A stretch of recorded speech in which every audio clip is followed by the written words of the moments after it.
नमस्ते मित्रों, मेरे YouTube चैनल में आपका बहुत बहुत स्वागत है।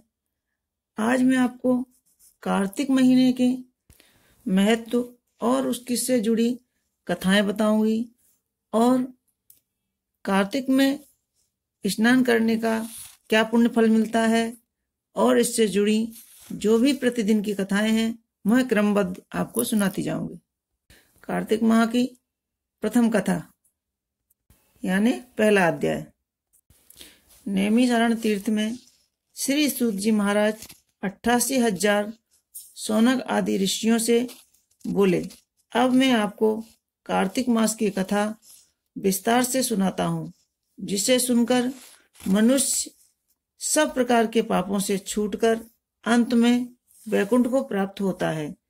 श्री सूत जी बोले, श्री कृष्ण से आज्ञा पाकर देव ऋषि नारद के चले जाने पर सत्यभामा प्रसन्न होकर लक्ष्मीपति भगवान से कहने लगी, हे नाथ, मैं धन्य हूँ, मेरा जीवन सफल हो गया।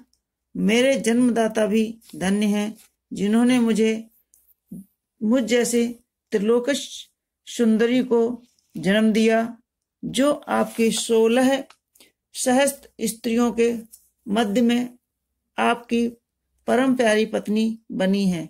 मैंने वह कल्प वृक्ष आदि पुरुष आपके साथ नारद जी को विधि पूर्वक दान में दे दिया, परंतु वही कल्प वृक्ष मेरे घर लहराता रहता है। जिस बात को मृत्युलोक में कोई भी स्त्री नहीं जानती है। हे त्रिलोकीनाथ, मैं आपसे कुछ पूछना चाहती हूँ।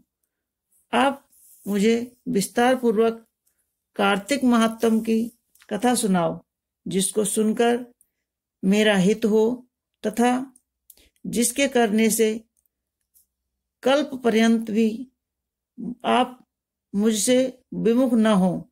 सूत जी बोले, सत्यभामा के ऐसे वचनों को सुनकर हंसते हुए श्री कृष्ण जी सत्यभामा का हाथ पकड़कर तथा अपने सेवकों को वहीं रोककर विलास युक्त अपनी पत्नी को कल्प वृक्ष के नीचे ले गए और हंसकर कहने लगे कि हे प्रिय, 16,000 रानियों में से मुझे तुम प्राणों से भी अधिक प्रिय हो।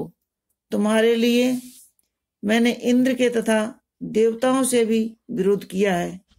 हे कांते, जो बात तुमने पूछी है उन अद्भुत बातों को सुनो।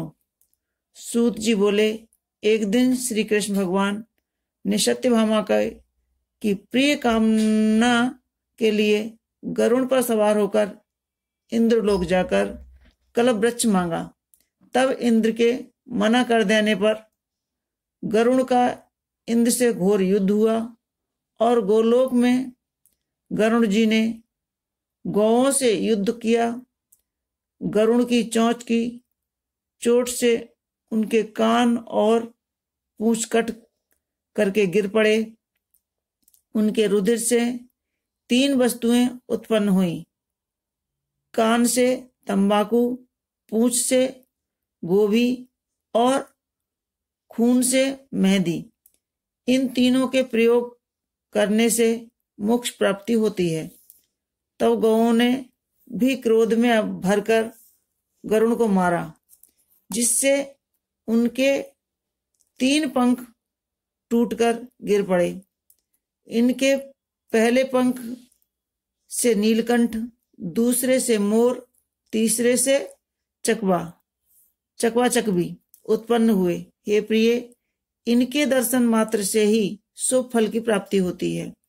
यह सुनकर सत्यभामा बोली, हे प्रभु, मैंने पिछले जन्म में कौन कौन से दान, व्रत व जप नहीं किए हैं। मेरा ऐसा स्वभाव था तथा मैं किसकी पुत्री थी और मुझे मृत्युलोक में जन्म लेना पड़ा। मैंने ऐसा कौन सा शुभ कर्म किया जिससे आपकी अर्धांगिनी हुई। कृष्ण बोले, हे प्रिय, जो तुमने पूर्व जन्म में शुभ कर्म किए हैं विस्तार पूर्वक कहता हूँ। पूर्व समय में सतयुग के अंत में मायापुरी में अग्नि गोत्र में देव शर्मा नाम का एक ब्राह्मण वेद वेदांत का जानने वाला रहता था। वह रोज अतिथियों की सेवा, हवन और सूर्य भगवान की पूजा किया करता था। उसका तेज सूर्य के समान तेजस्वी था। उसके वृद्धावस्था में गुणवंती नाम की कन्या हुई। उसका विवाह उस पुत्रहीन ब्राह्मण ने चंद्र नाम के अपने शिष्य के साथ कर दिया। चंद्र को अपने पुत्र के समान मानता था तथा चंद्र भी उसे अपने पिता के समान सम्मान देता था। एक दिन वे दोनों कुश और संविदा लेने के लिए वन में गए। हिमालय की तलहटी में भ्रमण करते हुए उन्होंने एक राक्षस को आता हुआ देखा। उस राक्षस से भय के मारे उनके सब अंग शिथिल हो गए और भागने की भी सामर्थ्य नहीं रही। तब उस काल के सदृश राक्षस ने उन दोनों को मार डाला। उनके धर्मात्मा होने के कारण मेरे पार्षद उनको मेरे पास वैकुंठ में ले आए। क्योंकि उन्होंने आजीवन सूर्य भगवान की पूजा की थी, उस कर्म से मैं दोनों पर अति प्रसन्न हुआ। शिव, सूर्य, गणेश जी, देवी, इन सब देवताओं की पूजा करने वाले सब स्वर्ग को प्राप्ति होते हैं। मैं एक होता हुआ भी काल और कर्मों के भेद से 5 प्रकार का होता हूँ। जैसे एक देवदंत, पिता, भ्राता आदि नामों से जाना जाता हूँ।